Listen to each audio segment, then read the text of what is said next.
Previously on Tales of Berseria, we reduced the Hellkite to a pile of bones. Guess who gets to clean up our mess? We also took on the Demon Rodler and the Dragonfolk, putting an end to all the Code Reds. Yes, I think I've just about nailed the look and texture of how she used to make it. Oh, did you make a quiche, Velvet? Laphicet? Perfect timing. Would you give this a taste for me? Sure, I can do that.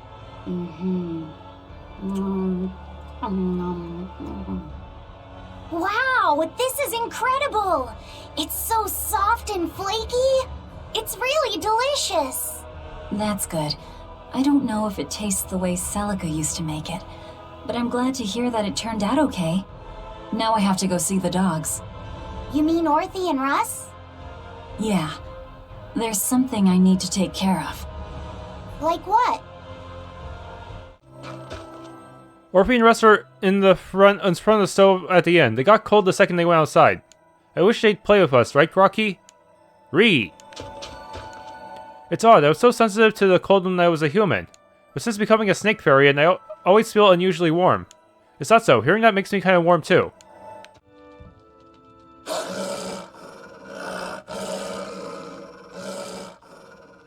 Be careful! Orthie and Russ are usually nice, but, well... I know. I killed their master. I'm not expecting them to be friendly. There's no poison in this. I promise. I just want you guys to listen to something I have to say.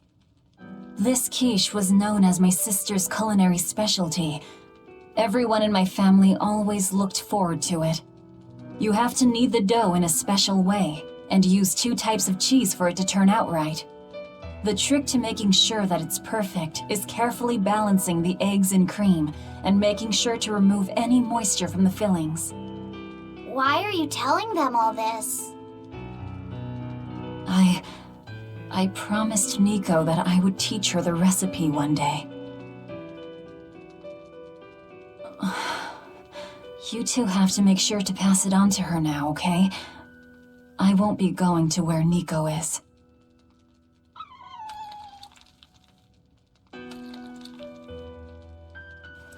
Velvet. Please, don't say anything. Niko won't be able to rest in peace if people try to console me.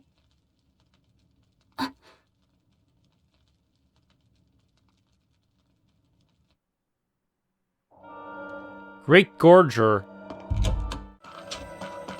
Wow, Kamoana. I see you've taught Orthie and Russ a lot of tricks.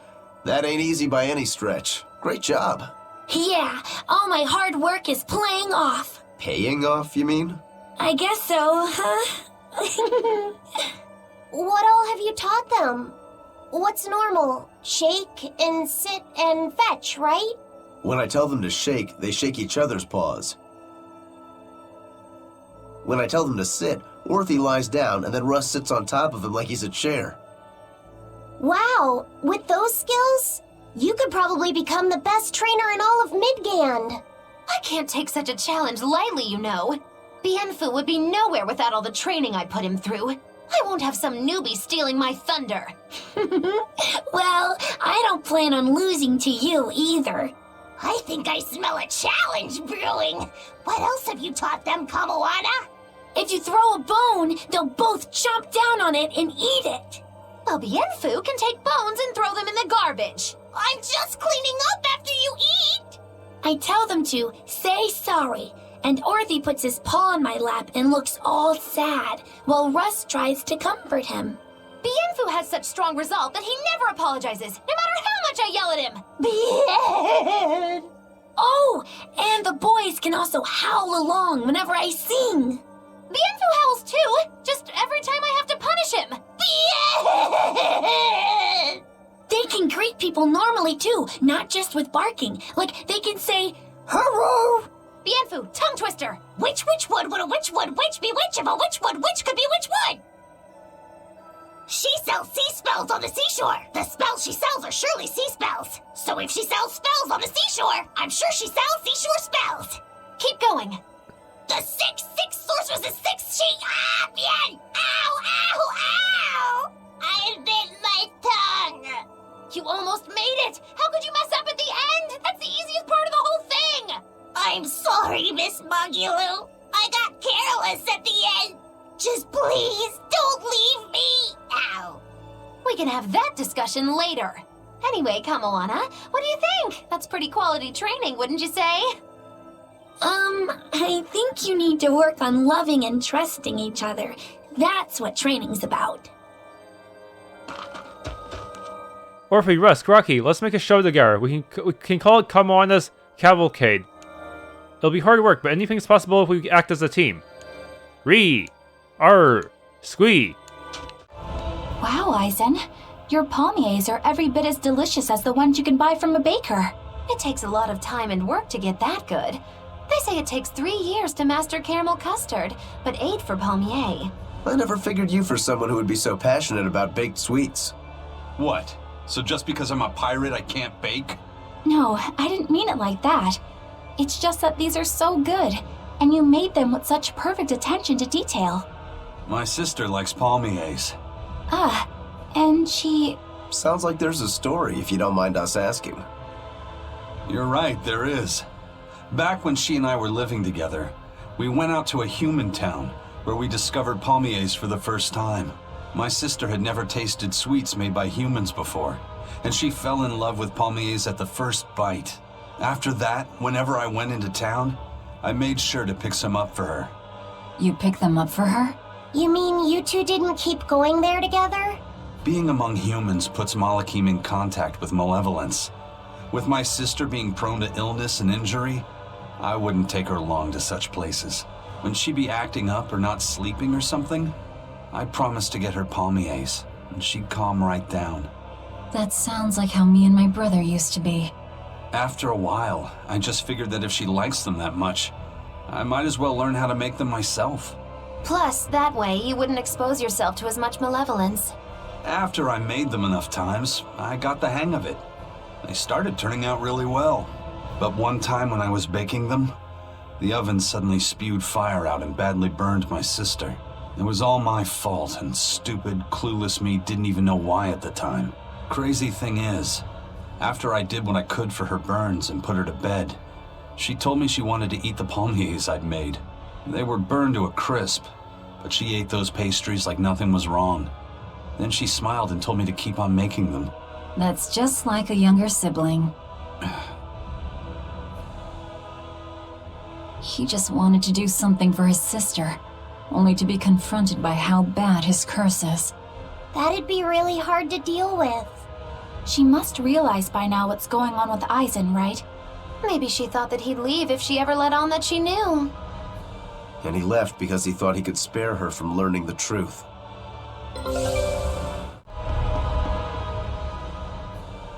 At long last, we're ready to take on the Shepherd's Armadas. I can't wait! Are you ever afraid of anything? Of course. I used to be scared of losing a fight.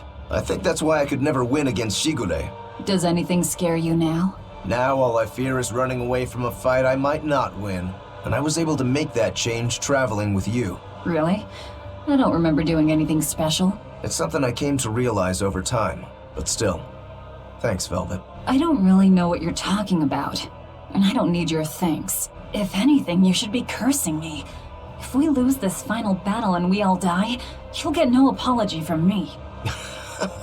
I need an apology as much as you need my thanks. Death comes for everyone.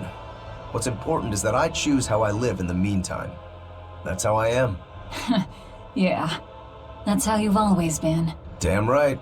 And that's how I'll always be. Let yourself go, get stuck, and have fun. Let's enjoy life a little. The enemy won't be pulling any tricks at this point. Time to dive in and get busy.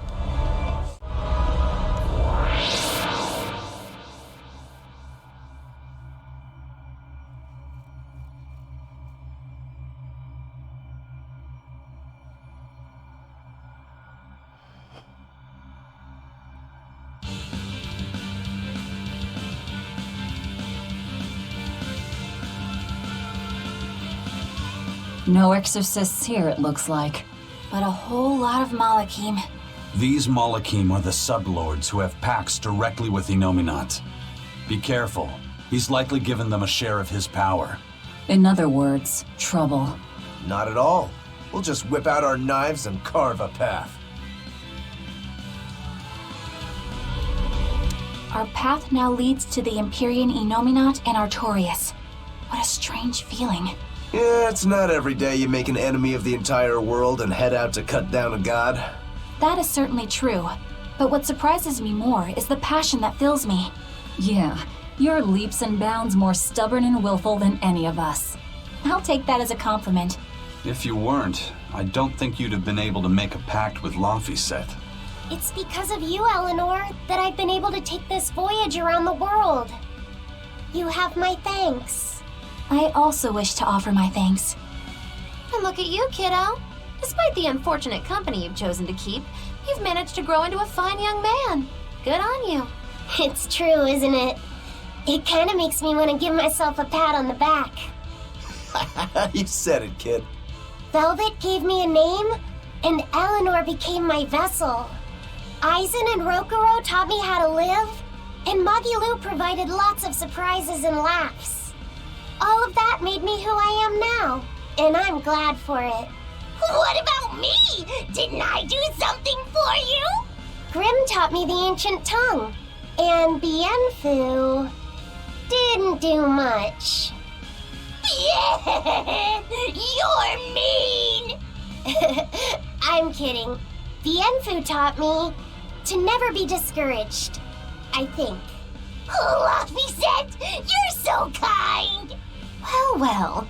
Seems the enemy's hate for us has galvanized our spirits. We don't know what's ahead. Stay sharp, everyone. Yeah. Does that do anything?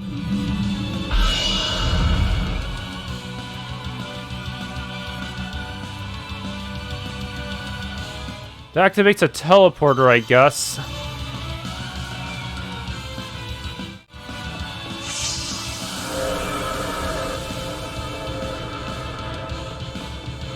Inactive.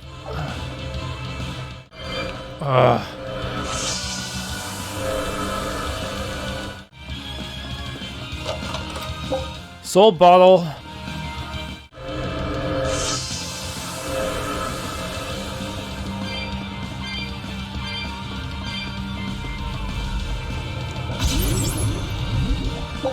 Spirit Orb of Twilight. That will unlock a bonus boss for us. Drop bottle.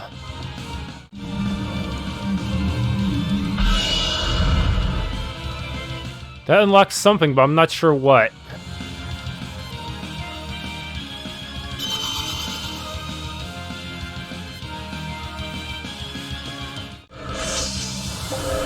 Sport point can now be used. Okay.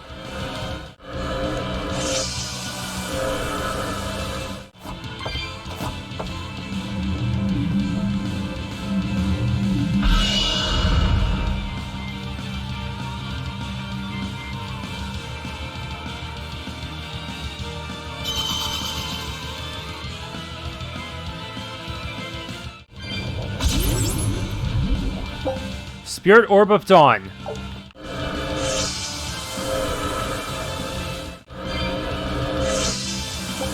Warp point can now be used.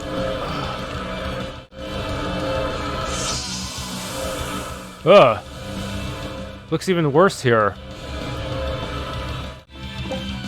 Open. Monocle. Melon gel.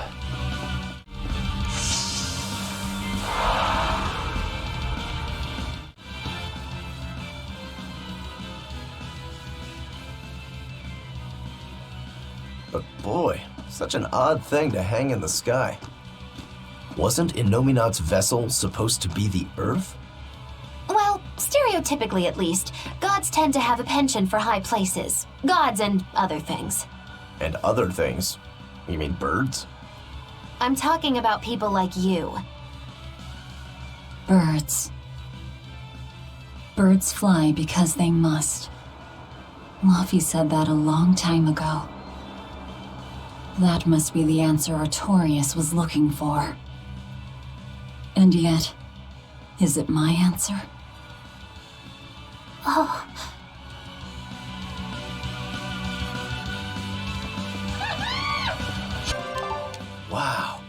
Look at how high up we are, and how round the world is. So, the world is round. How did you not know that already? The horizon at sea has always been curved like this. Right. That's why you always see the masthead of an approaching ship first when it comes over the horizon. Give you to a sight like this and you're still unimpressed. And you're gawking at the sights in our enemy's lair. The energy's in this place. Yes, it's just as I'd expected. What is? I know what this temple is made of. It's crystallized energy drawn and condensed from the Earth Pulse by Innominat himself. To put it another way, this place is the Empyrean Innominat's body. You mean we just dove straight into Innominat's belly? Get in my belly! If you knew that, then why? I warned you, didn't I? Now quit making such a racket in the enemy's lair. You're right.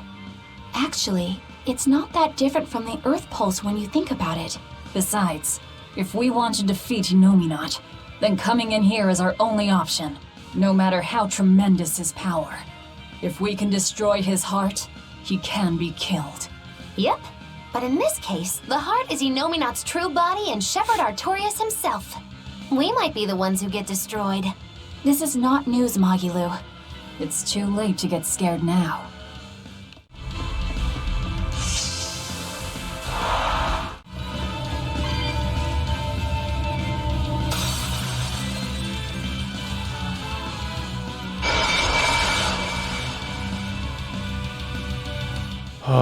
A bridge formed. Okay.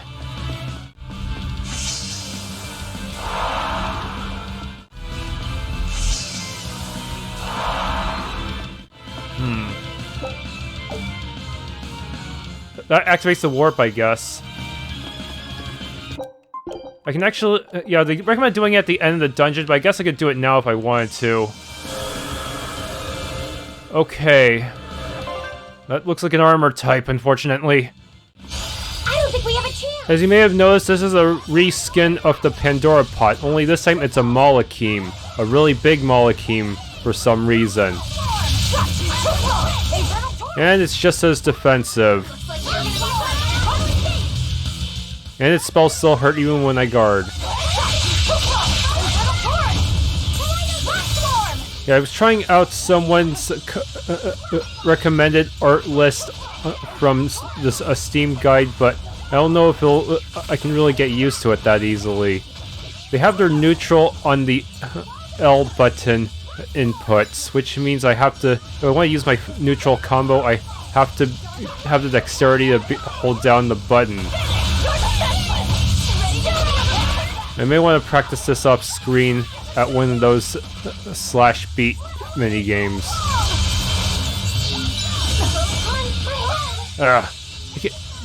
That thing can actually stagger me even in Empyrean mode. Yeah, some attacks actually can do that. It's really weird. Bright Shade won't, but whatever it did back there could. It's some status inflicting attack.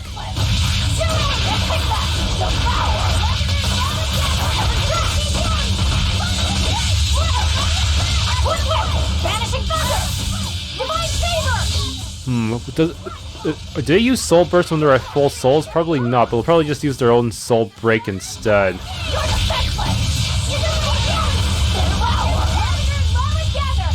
So this should be much easier than its original version in some ways, just because I have a full caster formation here.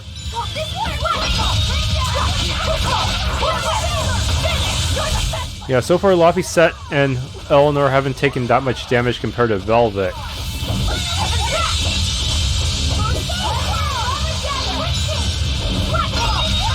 Oh, I actually managed to stun it with Slag Assault. Yeah, it's a good thing to try when you're low on souls.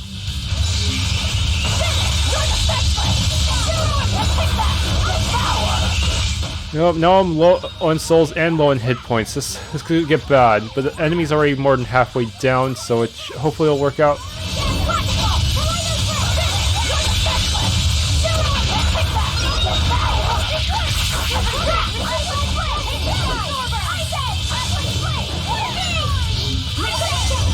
It actually got knocked down? The heck?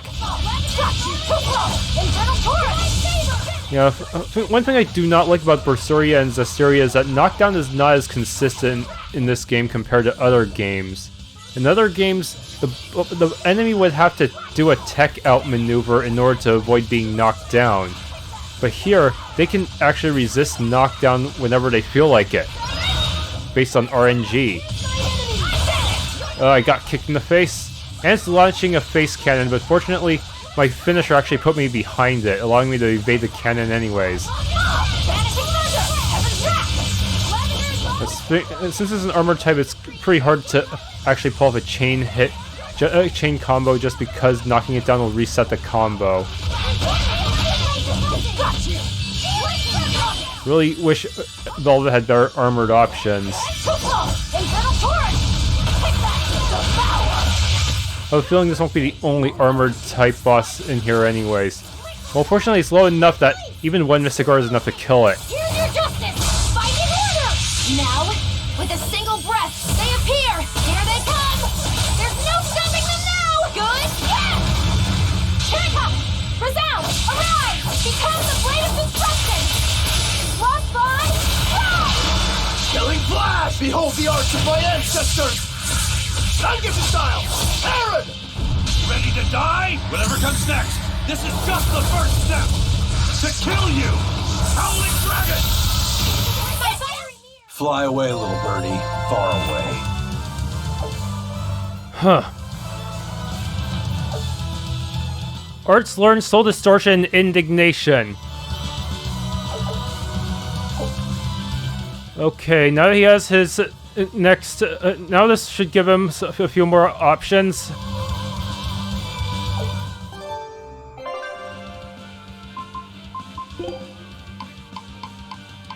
Yeah, but it actually did increase his max BG.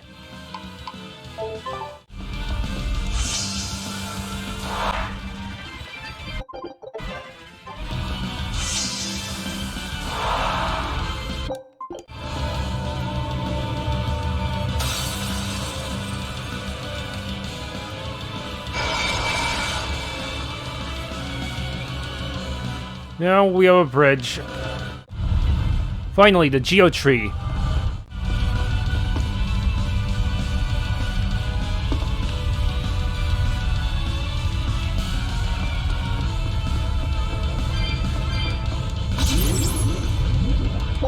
Got Spirit of Soaring Trees.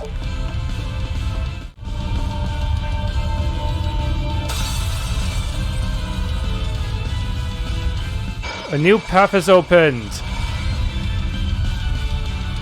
Just not on this floor.